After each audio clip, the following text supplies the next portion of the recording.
welcome back to the Alla Mermaids channel. Okay, за өнөөдөр хэдүүлээ Singles Inferno season 4-ийн талаар ярих болно. За өнөөдрийн харсан гарчигэн дээр уншсанчлаа. Ер нь аль надад яг ямар сэтгэл төрсөн энэ season-ыг үзээд тийм ямар дөрүүд нас таалагдсан талаар ярих болно. Okay. За би өмнөх Singles Inferno-гийн 1, 2, 3 season-уудыг нь бол бүгдийг үзчихсэн. Тэгээд би ихчтэйгээ айгүйх үздэг. Тэгээд хотод ингээд би ихчтэйгээ гэр бүлийнхэнтэй ингээд байдаг байхгүй юу? Тэгээд ер нь аль би одоогоор оюутан муйс сурдаг. Тэгээд муйсын 1-р курс. За гэртээ байгаа юм шиг бол байдаггүй. Оройг хэд чинь би хичээлээр байдаг. Гэтэл манай ах ихч дүүнэр унтах гад тэгээд би хичээлээ хийхгүй өдөр бас байна штэ. Хичээлээ хийж чадахгүй байна. Хамаагүй гэрэл мэрэл асаачлахгүй айлд байгаа л гэсэн үг штэ. За тэгээ ер нь бол оюутан хүний амьдрал ингээд үргэлжлэл явж байна миний амьдрал. Яагаад бичлэгээ баг хийхгүй 2 сар болсон мэй гэхлээр хичээл сонголт Matrix-ээр агаад бичлэгээ хийхгүй басуудлаа. За тэр ч яг. Тэгэхээр өнөөдөр Singles Inferno 4-р season-ийн талаар ярина. За одоо болохоор анх үзэхэд айгүй гоё мэдрэмж төрүүлсэн гэх юм уу? Яагаад тэгэхээр ганц бичүүдийн тав нэвтрүүлгийг хийхийн тулд маш олон хүний хөс хөдөлмөр хүч энерги зарцуулагддаг. Чүүдээ тийм season ямар ч үйлрэл нь гарахад би бол айгүй Singles Inferno шинэ дугаар нь гарч байгаа юм штэ яана гэл амар тийж ер нь гэртээ сенсацлдаг байхгүй. Үзлээ. Тэгээ би ер нь Singles Inferno-г үзэхгүй байж гарсных нь бараг сарын дараа бараг үзсэн баха. Нилээ удсан ямар ч гэсэн. Миний л амьдралдаа хамгийн удаж үзсэн season байсан байхгүй юу? Энэ жилиг тэгээд онд бүх зураг авалтууд эзэн байсан шүү дээ. Тэгээд зураг авалтаа яг эдитлэн гэдэг чинь бас нэг баггүй хугацаа орж байгаа. Тэгээд 25 оны 1 сард цаа. Энэ бол өмнөх season-уудаас надад хамгийн удаан үргэлжилдэг season санагдсан. 1 цаг бараг 30 минут 1 цаг гарангийн урттай нэг анги нь 12 ангитай мэлээ. Уудаж үзэхээс илүү би амар одоо яах бол тэгээ ямар reaction үйлдэлүүд гарах бол ингээд оролцогч нараас энэ төр гээд амар хүлээлт үүсгдэг, шимтэж үздэг төрлийн хүн. Тийм амар залхмаар ч юм уу ямар хүрт юм бэ, ямар нуршуу юм бэ гэж бол бас санагдаагүй. Тэгээд бусад хүмүүст бол зөндөө урт юм шиг санагдсан юм шиг үлээ. Тэгээд I don't know. Надад бол яг тийм санагдаагүй. Хамгийн гоё дөрүүдийн шууд дурдаад явъя гэж бодож ин л доо. За надаа Юкчунсо их гоё санагдсан. Аха тэгээд учир нь болох үнэл хэлий заяа. Анх хараад би хүй юу Мауглигийн бодит дүр нэг амьлаад гараад ирэх гэж бодгдсон заяа. Яг шоун дээр ч гэсэн дурдд юм аа ингээд тарзаа гэдэг тэгдэж energy aura мэдрэгцэн надаа. Хамгийн ихэнд үзэхэд айгуу царайлаг тэгээд гоё хүчрэхэг биетэй ах байсан. Гоё залуу байсан. I like it. За хамгийн их таалагдсан бол эрэгтэйчүүдээс Юкчунсо байлаа. Эрэгтэйчүүдээс болохоор Шиян таалагдсан. Гол дүрийн хоёр л доо яг гол дүрийн энэ Singles Inferno season 4-ийг амьлуулж чадах хүйц тийм хоёр гоё оролцогч байсан гэж миний хувьд бол хэмээр байна. Тэгээд Шияны хувьд болохоор анх харахад вау ямар хөөрхөн ихчвэ тий ямар царайлаг ихчвэ гэж харагдсан. Өөрийнх нь гаргаж байгаа тэр сэтгэл хөдлөл үйл байдал тий өөрийнх нь хандж байгаа хандлага ямар гоё characterтэй ямар гоё зантай ч юм уу тий хичвэ гэж надад бодогдсон. Тэгээд тэр нь болохоор надад бүр үнэхээр нөгөө царайнасаа илүү доторх хүний мэдчихээр угаасаа царайн ч гэсэн гоё санагдал гэл яваад идэг штэ бас яг тийм санагцсан. Нэг нь бас хэлж мэдгүй байна. Тио гэх ямар ч гэсэн никнеймээр нь дуудаад байна. Надад хамгийн их таалагдчихж байгаа хүмүүсийн 3-т орно. Үнэхээр impressive. Учир нь зөвхөн нэг хүндээ үнэнчээр хамаг сэтгэл зүрхээ зориулж явдаг Шияны төлөө. Тэгээд үзээгүй хүмүүс байвал энэ жоохон спойлертэй ч маадгүй. Гэхдээ энэ дугаарыг үзэж байгаа бүх хүмүүс барыг Singles Inferno season 4-ыг үзсэн байх гэж бодож байна. Тийм that's okay to tell you guys. Тио надад айгу үнэнч байдал тэр дотоод хүн нь гой хандлагатай. Тэгээд бусдыг бас хүндэлдэг. Хичнээн тэр хүн нэг эмэгтэй нэг охин сайн болчлоо гэд тийм үү. тэр хүнийгээ шантаачлаад тэр хүнийгээ зовоогоод авч болохгүй шүү дээ. Тэгээд чи зөвхөн намайг тоох хэрэгтэй. Би чамд ийм их сэтгэл гаргаж байгаа чи намайг тоохгүй байгаа ч гэдэм үү. Тиймэрхүү үйл одоо хөдлөл үйл зан ааш ерөөсө гаргаагүй. Чи зүгээр би ингээ чамд хайраа өгч гинэ. Тийм болохоор бити өөрийгөө зовоогоорой. Бити өөрийгөө хүчлээрээ зүгээр өөрийнхөө жаргалтайгаа замыг сонгоо. Хайртай хүнийг сонгоорой гэд. Вау. Энэ болохоор үнэхээр бас ийм мөн чанар гэж байгаа штэ. Хүн чанар тэр зүйлийг илүү сайн тодтогч гаргаж өгсөн юм болов уу гэж бодсон.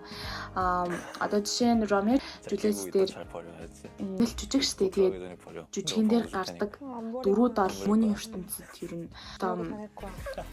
байр суурийг бас авчирдаг, хүмүүсийн ойлгоогүй ертөнцийн характерыг бас гаргаж ирдэг. Тийм болохоор тэрэн шиг санагдсан гэсэн үг. Барсан л бол хизээч эргэж буцдаггүй тийм хүмүүс бол бас маш ховор байх гэж бодчихъя. Тэгэхээр эмэгтэйгээс дүрдээ надаа Арын айгуу гой санагдсан.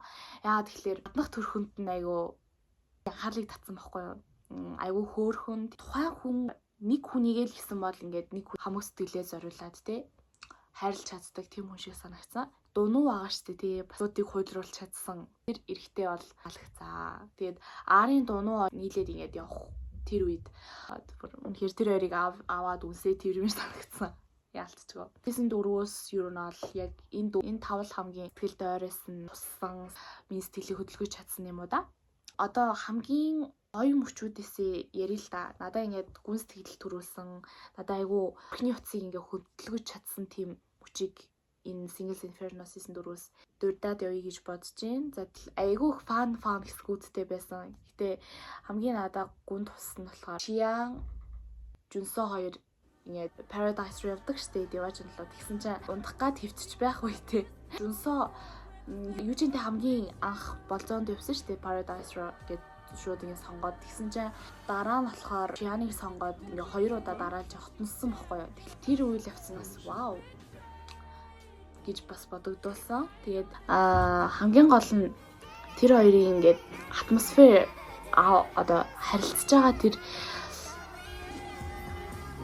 relationship нь бас үнэхээр дог байсан гэх юм уу. Одоо Шианыг би Жонсуу дээр очиод ингээл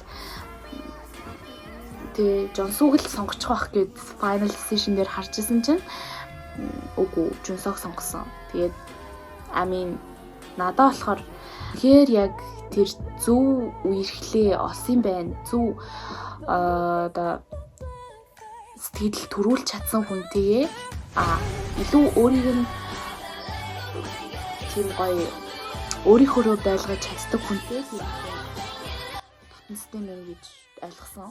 Тэгээд тэр нас баг зэрэг настай адилхан юм шиг санагдсан. Айгүй сэтгэлд хүрсэн.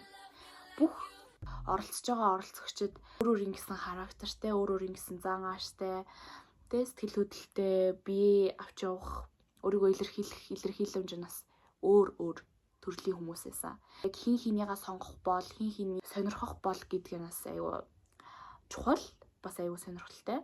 Тэгээд нэг хүн өөр нэгний сонгоход бас тэр өөр нэгэн хүн нөгөө хүнийг сонгоод ингэ нэг гурвалжин дөрвөлжин ингэ зэдэдэг штеп. Гурвалжин дөрвөлжин биш, би бинийгээ ойлгоо мэдээд те бүр энт нэг хүн байлаа гэж бодоход ингээд энэ хоёр ингээд яг огтлцоод байна штеп. Тэгэхээр бусдаа ч гэсэн айгүй төг багтаа байхгүй юу. Тэгэхгүй ингээл энэ нь энэ рүү явж байхад энэ нь ингээд цаашаа яваад өөр нэгнтэй ингээд очиод тэгэд энэ нас өөр нэгнтэй очиод мэрowаад ингээл тойрсон нэг Том Жери шиг л болох гээд байгаа. Тийм. За чи яг ямар сэтгэлдтэйсэн бэхлээр нуршуу болсон байна, айгу уйдгартай болсон байна тий юу гэдэг чинь бла бла бла. Надад болохоор ерөөсөө тийг санагдаагүй. Тэгвэл надад л Singles Inferno season 3 гүцэхгүй үнхээр шуугуулж чадсан. Рейтинг ч өндөртэй, хүмүүсийн reaction сэтгэл хөдлөлийг ч ихсэн айгу өндөрөөр гаргаж ирсэн тийм илрэл 3 гэж бодгдсон байхгүй. Season 4 бол сэтгэлийн гүн рүү орсон синүүд ихтэй өөрийнхөө дотоод хүн нь яг юу хүсэж чинь тэрийг гаргаж ирсэн дугаар алсан гэж бодож байгаа. Надад болохоор яг энэ дөрвөөс хамгийн таалагдсан season айл вэ гэхээр 3 гэж бол хэлэхгүй заяа. За 4 гэвэл бас за бодъё заяа. За 2-ыг бас би ерөөсөө санахгүй байна. Санахгүй байна гэдэг чинь надаа нэг тийм сэтгэл үлдээгүй л гэсэн үг байх. Би яг юу хэлэх гээд байна вэ гэхээр нэг надад айгуу гой санагцсан. Нөгөө Жия гэдэг айгуу хөрх ихш тоглодог штеп. Season 1 дээр тэгээд Жиягараас барыг 4 залуучууд лөө 4 билүү 3 билүү бас айгуу олон залуучууд нэгүүгээд тэгээд Жиял хамгийн гоё зан чанартай хамгийн хөөрхөн надад бодогдсон байхгүй. Тэгээд надад л яг энэ дөрвөөс нэг нь хамгийн гоё санагцсан. Яа тэгэхээр Жия гэдэг ихч байгаа учраас I'm so sorry гэдэг тийм бэ. Би тийж л хэлэхээр байна. Тэгээд дөрвийг сая бодоод үзчихсэн шүү дээ. Тэгэхээр миний ингээд хаяа гаргадаг зан чанарууд season 4 дээр байгаадсан байхгүй юу? Одоо жишээ нэг юм ярил. Хуан гэдэг нэг ах орсон шүү дээ. Одоо Demond тийм клуб ажилладаг нөгөө газар доор өөрөө DJ хийдэг гэд яриадсэн шүү дээ. Тэгсэн чи тэр ярианд би өөрийгөө айгу харж байгаа юм шиг санагдсан. Учир нь Бээжин гүлөө гэ нэг хөрх ихч бас байсан юм аа. Тэр ихчтэй ингээ ярьж байгаа хэвцээ. Өөрийгөө л магтаад байдаг заяа. Ингээл өөрийгөө ингээл дөөйлгөөл эсвэл тэр хүнээс юу ч асуухгүй заяа. Зөвхөн өөрийгөө яриад ийн гэсэн үг шүү дээ. Мөрөөдлийнхөө тухай л яриад байдаг. Би ингээд ийм бүсдэг. Би гэл.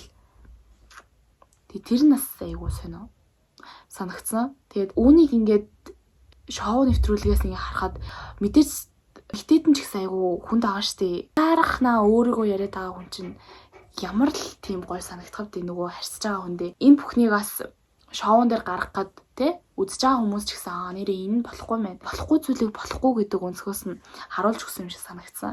Ямар сэтгэл нөгөө хүндээ төрүүлэхийг мэдэхгүй байж дандаа өөрийгөө яриад байж бас айгу сонирн болохгүй штэ. Тийм юм ойлгосоо. Тэгээ наадтай адилхан гэж байгаа юм гэхэлэр хаяа да. Жохон тэх гээд байдаг. Яг байн бол бас биш л гэж хэлэх гээд байна өөрийгөө.